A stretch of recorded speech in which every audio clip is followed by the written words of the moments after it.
Hello friends, आज मैं उफ ये लाभ है मुश्किल के एपिसोड 9 के बारे में बात करने वाला हो, तो चलिए बिना देरी किए वीडियो को शुरू करते हैं। तो दोस्तों, एपिसोड 9 की शुरुआत होती है युग कैरी से मायरी को नींद की दवाई डीन को कहता है। कैरी रूम में आकार देखती है कि मायरी अच्छे से सो गई है और वो इसके लिए युग से एक इनाम मांगती है और वो इनाम में युग से मायरी की चेन मांगती है और युग को उसे खुद पहनाने को कहती है। बाद में जब कैरी घर से बाहर आती है तो वो देखती है युग का भाई शलोक किसी एजेंट को पैसे दे रहा है डंकी के रास्ते लंदन जाने के लिए। ये सब कुछ कैरी देख लेती है और फिर मॉर्निंग होते ही कैरी सुधा के पास जाती है और उससे किसी पासपोर्ट बनाने वाले का एड्रेस लेती है और फिर बाद में वो यूज एजेंट के पास जाती है जो डंकी के रास्ते शलोक को लंदन भेज रहा था। वो उस एजेंट को पुलिस से पकड़ा देती है। दूसरी ओर युग अपने घर में एक्सरसाइज कर रहा होता है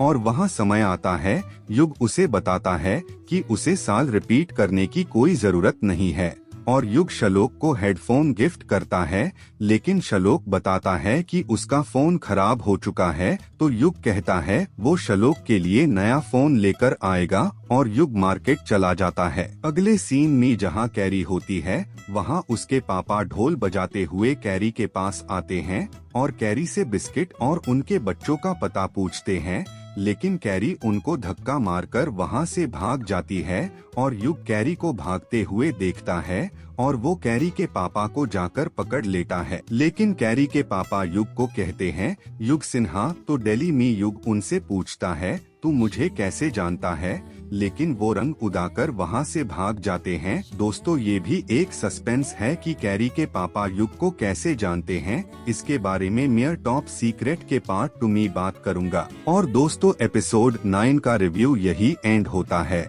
और आपको कैसा लगा एपिसोड 9 मुझे कमेंट में बताना और अगर वीडियो पसंद आया हो तो प्लीज लाइक एंड सब्सक्राइब।